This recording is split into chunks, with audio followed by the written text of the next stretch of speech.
అందరికీ నమస్కారాలు. Myself doctor B V Narayana Reddy, consultant cardiologist, Sri hospital, Guntur.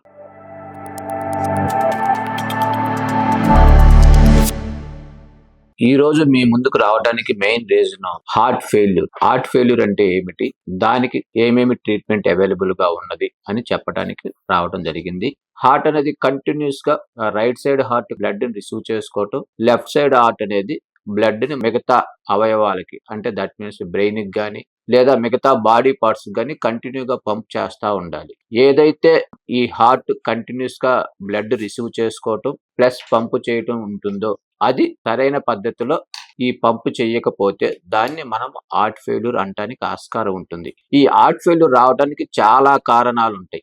BP ఎక్కువగా ఉన్నప్పుడు కానీ, లేదా షుగర్ లెవెల్స్ కంట్రోల్లో లేకపోవడం వలన కానీ, లేదా హార్ట్ అటాక్ రిలేటెడ్ ప్రాబ్లమ్స్ కానీ, లేదా కొన్ని రకాలైనటువంటి ఇన్ఫెక్షన్స్ కానీ, కామన్ గా వైరల్ ఇన్ఫెక్షన్స్ కానీ, లేదా HCM హైపర్ట్రోపిక్ కార్డియోమైపతి పుట్టుకతోనే కండరాల ప్రాబ్లం రావటం కానీ, లేదా డైలేటెడ్ కార్డియోమైపతి గుండె కండరాలు బాగా వీక్ అయిపోయి హార్ట్ అనేది ఎన్లార్జ్ అవుతుంది. ఇటువంటి పరిస్థితుల్లో ఏదైతే మనకి హార్ట్ పంప్ చేస్తా ఉండిద్దో బ్లడ్ ని, అది సక్రమంగా పని చేయకపోవటం, దాన్ని డైలేటెడ్ కార్డియోమైపతి అంటుంటారు.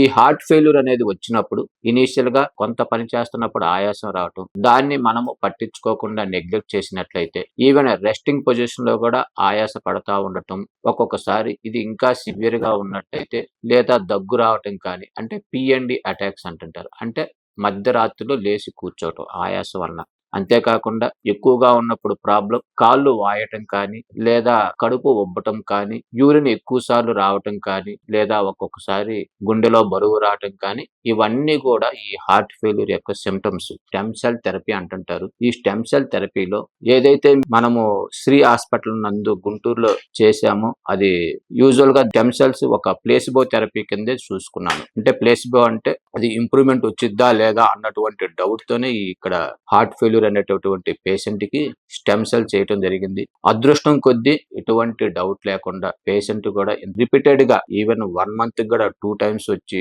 అడ్మిషన్ అయ్యేవాడు. ఈవెన్ దో డిశ్చార్జ్ అయినప్పుడు కూడా, ఇంటికి వెళ్ళినప్పుడు కూడా ఆయాస పడతా ఉండేవాడు. ఆ టైంలో అతనికి it's a case of dilated cardiomyopathy అన్నమాట.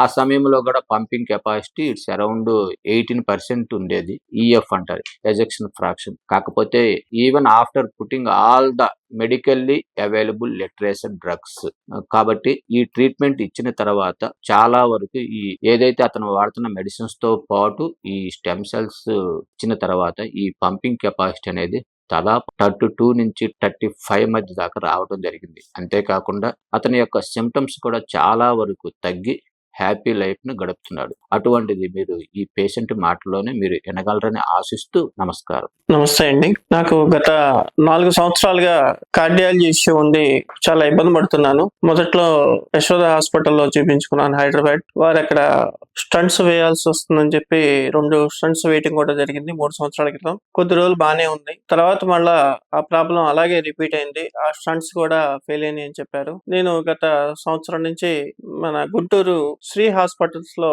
ఉన్నటువంటి డాక్టర్ కార్డియాలజిస్ట్ నారాయణ రెడ్డి గారిని సంప్రదించడం జరిగింది. వారు కూడా ట్రీట్మెంట్ బాగానే చేశారు, కానీ రిపీటెడ్ గా మళ్ళా రావాల్సి వస్తూ ఉంది. ప్రతిసారి కూడా పాదాల దగ్గర నుంచి కాళ్ళ పై వరకు పొట్ట భాగం అంతా కూడా నీరు బాగా పట్టేసి వాపులు వస్తూ ఉన్నాయి. దానికి సంబంధించిన మెడిసిన్స్, ఇంజెక్షన్స్ ఇస్తూ ఉన్నారు, తగ్గుతా ఉంది, మళ్ళా రావాల్సి వస్తుంది, మళ్ళా తగ్గుతుంది. అలా ఈ ప్రాబ్లం చాలా ఎక్కువ సార్లు ఫేస్ చేయాల్సి వస్తే ఇది కరెక్ట్ కాదు, మీది హార్ట్ ఫెయిల్యూర్ కేసు. దీనికి ఒకటే మార్గం, మనం చేసుకుంటే హార్ట్ ట్రాన్స్ప్లాంటేషన్ చేసుకోవాలన్నారు. లేదంటే కనుక మన దగ్గర దానికన్నా తేలికైన మార్గం ఉందని చెప్పి సారు డాక్టర్ విజయ రాజేష్ గారిని వారి ద్వారా సంప్రదించి నాకు వేరే ఒక వైద్య విధానం సూచించారు. మొదట్లో నేను కూడా కొంచెం ఆలోచించాను, అది ఎక్కడా వినలేదు నేను. స్టెమ్ సెల్ థెరపీ అని చెప్పేసి హార్ట్ ఫెయిల్యూర్ కేసుల్లో ఈ వైద్యం చేస్తారని చెప్పన్నారు.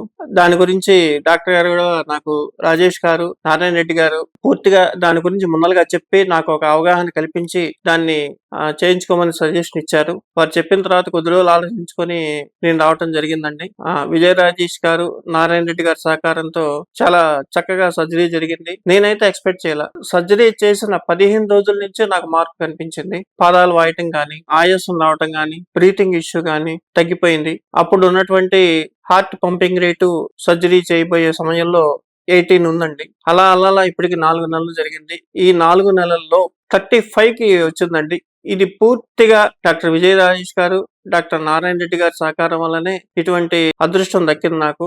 అలాగే ఇటువంటి సమస్యతో, హార్ట్ ఫెయిల్యూర్ సమస్యతో ఎవరైనా ఉంటే మొదటగా వచ్చి శ్రీ హాస్పిటల్లో నారాయణ రెడ్డి గారిని, విజయ రాజేష్ గారిని సంప్రదించి సలహా తీసుకొని సరైన వైద్యాన్ని చేయించుకోగలరు. ఇది ఖర్చు కూడా పెద్ద ఎక్కువేం కాదు. ఎఫర్ట్ చేయగలిగిందేను. ఇన్సూరెన్స్, హెల్త్ కార్డు విషయాలు అక్కడ వాళ్ళు వచ్చిన తర్వాత చూసి చెప్తారండి ఎంతవరకు మనకు పాసిబిలిటీ ఉంటుందో. దయచేసి అందరూ కూడా ఈ గుంటూరు సమీపంలో ఉన్నటువంటి హార్ట్ ఫెయిల్యూర్ పేషెంట్స్ ఎవరైనా ఉంటే శ్రీ హాస్పిటల్లో ఈ డాక్టర్స్ గారిని సంప్రదించి సరైన సలహా తీసుకొని వారి సూచన మేరకు ఇది చేసుకోవచ్చు అనేది నాది 100% నేను చెప్తున్నానండి. చాలా చాలా హ్యాపీగా ఉంది నాకు. ఈ సర్జరీ జరిగిన 4 నెలల్లోనే నాకు బ్రీతింగ్ ఇష్యూ అనేది ఇప్పటి వరకు రాలేదు. అందరూ కూడా ఈ అవకాశాన్ని ఉపయోగించుకుంటారని కోరుకుంటున్నాను.